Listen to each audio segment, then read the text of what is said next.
matahom nga kabuntagon mga kapaglaom. Atong hisgutan ni ining adlaw mao ang atong morning devotional nga naguluhan unang mga kadaugan na daog sulod sa panimalay. Ug ang atong text kong makita sa 2 Timoteo chapter 2 verse 1 to 3. Busa anak ko, kinahanglan magmalig-on kadiha sa grasya nga anaa kang Hesukristo.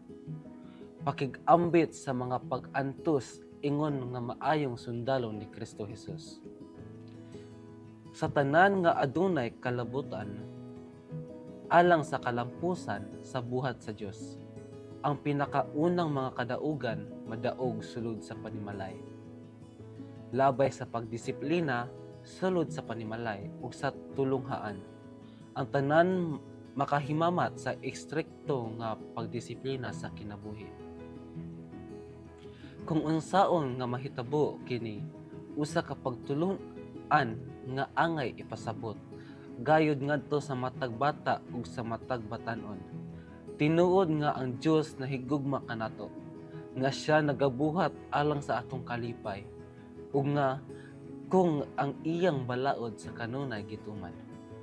Dili unta kita makasinati og pag-antos og tinuod usab nga niining kalibutana. Ingon nga resulta sa sala, ang pag-antos, kagubot, mga lulan, maabot sa matag kinabuhi. Makahatag kita og tibuok kinabuhi nga kaayuhan ngadto sa mga kabataan ug mga batan-on pinaagi sa pagtudlo kanila nga magmaisugon sa pag-atubang niining maong mga kalisdanan ug mga lulan. Samtang angay kita maluoy kanila, ayaw gayud tuguti nga magbatan-on sila og kaluoy sa ilang kaugalingon. Ang ilang ginakahanglan mao kadtong mupapukaw og mupalig-on imbis nga mupalayo. Angay sila'y tudluan nga kining kalibutan dili usa kadapit sa pagparada, apan usa kadapit pangubatan. Ang tanan gitawag aron nga moagwanta sa kalisod. Ingon nga maayong mga sundalo, angay sila nga magmalig-on ug mabarog nga kusganon. Angay sila tudluan nga ang tinuod nga pagsulay sa kinaiya makaplagan diha sa pagkaandam sa pag-agwanta sa mga lulan. Sa pagdawat malisod nga mga panghitabo, ang pagbuhat sa bulahaton nga angay buhaton. Bisan tuod kung kini dili makadala og kalibutanon nga pag-ila o ganti. Walay laing tunglo sulod sa panimalay kaysa pagtugot sa mga batan-on sa pagtuyang sa ilang gusto. Ang tentasyon nga mabuntog maoy maghatag og kusog ngadto sa mas lig-on nga pagbuntog sa ikaduhang higayon.